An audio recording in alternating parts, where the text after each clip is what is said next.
Episode, I'll be talking about 5 meme coins that you guys can keep on your radar. Now, before talking about meme coins, let's take a basic overlook and the outlook of what the market is currently doing.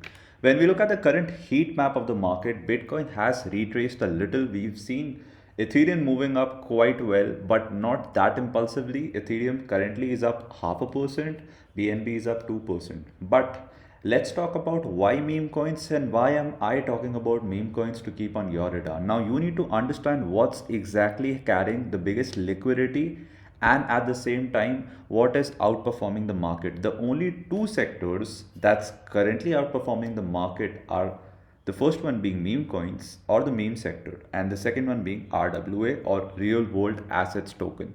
Now, in this episode, I'll only be touch basing upon meme coins, so let's not talk about RWA. When it comes to meme coins, if we go to CoinMarketCap, we can clearly see that finally we are above this zone of $3 trillion.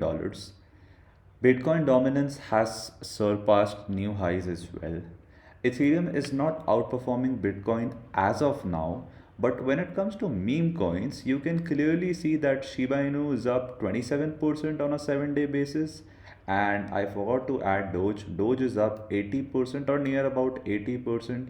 Then comes Pepe, which is almost up 100%. So you can see we compare meme coins along with other coins, meme has the biggest liquidity. When we see market falling or Bitcoin falling, altcoins fall by 20%. Maybe the same can happen with any of these meme coins too. But the moment you see Bitcoin rising or regaining its price momentum again, we see meme coins going parabolic. Now the 5 meme coins that you guys can keep on your radar are, before going there, I want to show you something which happens to be the fear and greed index of market. Now, if we look at the current fear and greed index, we are sitting at 90. And when we look at this chart, this is the maxed out chart. And we were back then in 2021, when we were in a bull market, we saw 92 getting hit. And I think 92 to 94 was the largest area that we've ever hit. And post that, we can see some sort of expansion towards the downside. So be cautious about this. We can see a flush dump that might reset the fear and greed index maybe in the upcoming weeks or maybe in a month. So make sure that you are not completely concentrated, maybe in a position or two. The first meme coin that I'll be talking about is going to be Boom. Now let's look at the weekly chart and try to understand why am I vouching for Boom. When I talk about Boom, when I look at the weekly structure of Boom, we have a huge imbalance here, okay, which needs to be cleared first. Secondly, when we look at the current price action of Boom, we can clearly see that this was the low this was the exact low, and a lot of support and resistance traders must have, considered this being the low. What exactly happened was price went down this, they must have sold here, institutions bought here, they pulled up the price again. We came back to the same zone, took out some more liquidity here, and then we started moving up impulsively and we never revisited this zone. Now this same zone has come up here. Here we saw that price came down to the same zone where we bounced from up to that candle's body, and now we are moving up again. So why am I having these two zones? Now these two zones on a daily time frame can be refined and understood better. When you look at these two zones, one happens to be the inefficiency. Now I'm calling it inefficient because we've seen no candle body closing over here to balance the price. And here is my optimal trade entry because I've seen no candle closing here as well. But optimal trade entry can only be filled once we see a huge flush out in the market. From an accumulation perspective, if you are looking for meme coins to accumulate, you can keep Boom on your radar. The 2 or 3 levels that I'll be talking about are going to be the first one as 0.010022. The second level is going to be 0.00868592. Now that can be a zone. It's not necessary that you only need to accumulate here. It can be a 0.0, 1 200 gap zone that you can probably consider. And the third zone is going to be this zone. You can probably divide your entries like this: 40%, 40%, and the last 20% here. Or maybe 30, 40, 40. This is what 30, 30, 40. This is also what you can consider. The second meme coin is going to be goat. Now I personally have a position in bomb as well, I have a position in goat as well. You can consult your financial advisor before taking a position in any of these coins. Now goat does not have a long price action that I can talk about, but on a 4 hour time frame you can clearly see the only thing that we are currently seeing are higher highs. We are only seeing higher highs and we are still in an uptrend. As long as this uptrend is not breached, the market structure shift is not going to be called bearish. You feel me? So what I basically mean is, if I remove everything out, what I basically want you guys to understand is, when I look at quote, the structure that I want in order for my bias to be flipped is going to be this. Let's say if we see a candle closing below this, it's going to be considered bearish. Then a retest, and then we might start visiting these zones. Okay. Now, from an accumulation perspective, if you have not accumulated gold, then you better not do it over here. The first zone that I'll probably be watching out to accumulate gold is going to be this. And the second zone happens to be somewhat or the other another inefficient zone that I think can soon be mitigated, and it's going to be this. So the first zone is going to be at $1 $1.08. The second zone is a range that you can probably see. You can probably click this range and try to bring it more down. Okay, and we can refine this a little as well. So this range is going to be ranging from 88 cents to $1.90. Now, if you're accumulating at $1.08, make sure that you're not accumulating back at $1 because your average is not going to increase. You feel me? So you can probably look at this area of 90 cents and that's going to improve your average as well if you are not positioned in gold. Okay. Let's move on to the third alt or the meme altcoin that I have on my radar. The third one happens to be Mu. Now Mu has a similar structure too.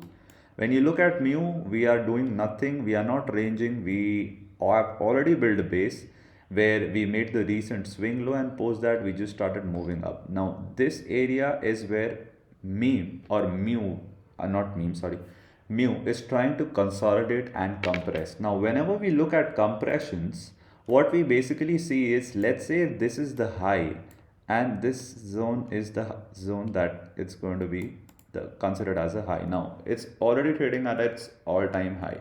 Now what you need to consider is, when we start to consolidate here, we might see some sort of compression, and compression can be in this form. Okay, like similar to this, we are not breaching any of these recent lows that we made. The moment we do that, we might not break the high and we might move down.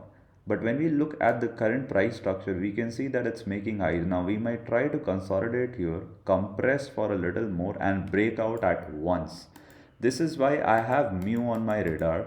Now when I remove all the drawings, two levels, oh my god, sorry, I removed everything. But two levels that you guys need to watch out for Mu is going to be, the first one is going to be 89.60 and the second one is going to be 70.57. Now both of these ranges have a huge gap. I usually keep my ranges large so that I have a good cushion and I have a conservative price entry, because you being conservative with your price entry is going to be the most important thing that you can do as a swing trader or a trader. The fourth altcoin or the meme coin that I have on my radar is going to be Popcat. Now Popcat has been one of the most hottest meme coin in this meme bull run. I even posted Popcat on my Telegram. You can probably join my Telegram, which is for free. I posted Popcat when it was trading at 0.50 cents. It's currently up 300% from that. I am up 30 or 40% in Mu as well. Even that was posted in my Telegram. You can probably join that. Now let's talk about Popcat. On a daily time frame, here we go. We have the high over here, which was printed recently. We are trading near the high, and what we can probably expect out of Popcat is to bore out retailers.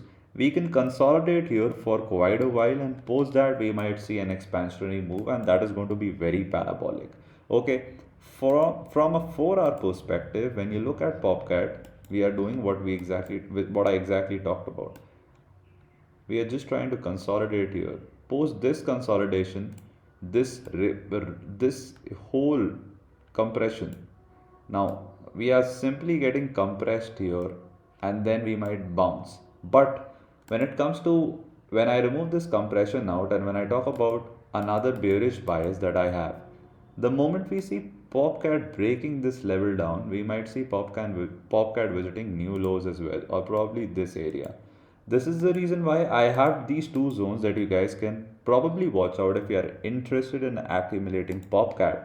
The first zone is going to be 1.63 and the second zone is going to be 1.42. Now, it's not the single line that is going to act as a point of support or a point of drawn on liquidity, but you need to understand that while accumulating these cryptos, you need to be very specific about your entry, and your entry areas are what is exactly going to determine how conservative your price is going to be. Okay, so from a 1 day perspective, I am bullish on Popcat as of now, as long as the market structure does not shift to bearish. Two levels to watch out right in front of you guys. You guys can probably watch out these levels and make sure that you're managing risk as well. It's not that you're swinging and the moment you see your position going off, you become an investor. No, just simply take that loss and reevaluate your entries again and make sure you don't repeat the same. Now, the other one is going to be SPX. SPX is something that I personally don't have because I don't find this on the exchange that I usually trade on. But SPX has no price action that I can discuss about. However, this area of 60 to 70 cents can act as a very good zone where you can think about accumulating SPX. This is it for today's video. I'll start to post more videos again on different altcoins. You guys can let me know in the comments if you guys want me to analyze something else.